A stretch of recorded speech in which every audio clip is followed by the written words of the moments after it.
నమస్తే ఈరోజు మన రెసిపీ అయితే బీరకాయ టమాటో ఫ్రై ప్రిపేర్ చేస్తున్నాను। దీనికోసం అయితే ముందుగా స్టవ్ మీద కడాయి పెట్టేసి 1 టేబుల్ స్పూన్ వరకు ఆయిల్ వేసిన తర్వాత ఒక చిటికెడు జీలకర్ర ఆవాలు ఒక పావు టీ స్పూన్ అనుకోండి వేసి అవి చిటపటలాడగానే ఒక మీడియం సైజు ఉల్లిపాయ కట్ చేసి ఇందులో వేసుకోవాలి। ఆయిల్లో ఉల్లిపాయలు కొంచెం వేగగానే ఇందులోకి ఒక పావు టీ స్పూన్ పసుపు అలాగే ఫ్రెష్గా దంచిన అల్లం వెల్లుల్లి పేస్ట్ కొద్దిగా ఇందులో వేసుకోవాలి।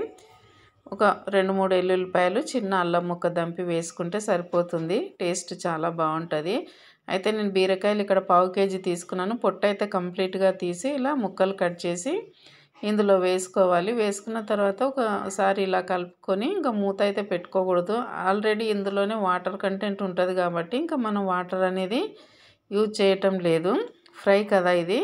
ఇప్పుడు దీనిలోకి ఒక 3 చిన్న సైజు టమాటాలు చిన్న ముక్కలుగా కట్ చేసి అవి కూడా ఇందులో వేసుకోవాలి। వేసుకున్న తర్వాత బీరకాయ ముక్కల్ని ఇలా పైన పెట్టాలి। అడుగున వేడికి ఈ టమాటా ముక్కలు అనేవి గుజ్జుగా అవుతాయి। ఇందులోకి సరిపడా ఉప్పు వేసుకుందాం। నేనైతే ఒక 3/4 టీ స్పూన్ వరకు ఉప్పు వేసిన అనమాట। ఉప్పు వేసిన తర్వాత ఇట్లా కలుపుకొని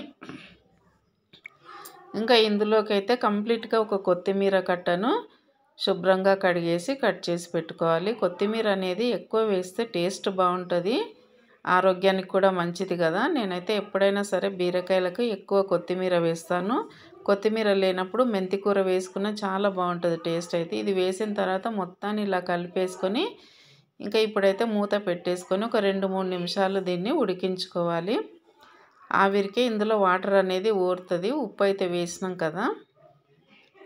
ఇలా బాగా మధ్య మధ్యలో కలుపుతూ ఉండాలి అడుగంటకుండగా। ఇలా చేసిన కర్రీ అయితే రైస్లోకైనా చపాతీలోకైనా చాలా బాగుంటుంది టేస్ట్ అయితే। ఇంకా ఇందులోకి కారం అయితే నేను ఒక పావు టీ స్పూన్ మాత్రమే వేస్తున్నా, ఎందుకంటే షుగర్ బీపీ గురించి ఇంకా తక్కువ వేసుకుంటేనే బాగుంటుందని కొంచెమే వేస్తున్నా అనమాట। కానీ టేస్ట్ అయితే సూపర్గా ఉంటుంది। ఇంకంతే, ఇప్పుడు మూత పెట్టుకొని 1 నిమిషం పాటు మగ్గించుకుంటే సరిపోతుంది। కూర అయితే రెడీ అయిపోయినట్టే। ఇంకా ఇలా అస్సలు వాటర్ అయితే వేయకుండా ఇలా కర్రీని ప్రిపేర్ చేసుకుంటే టేస్ట్ అయితే భలే సూపర్గా ఉంటుంది।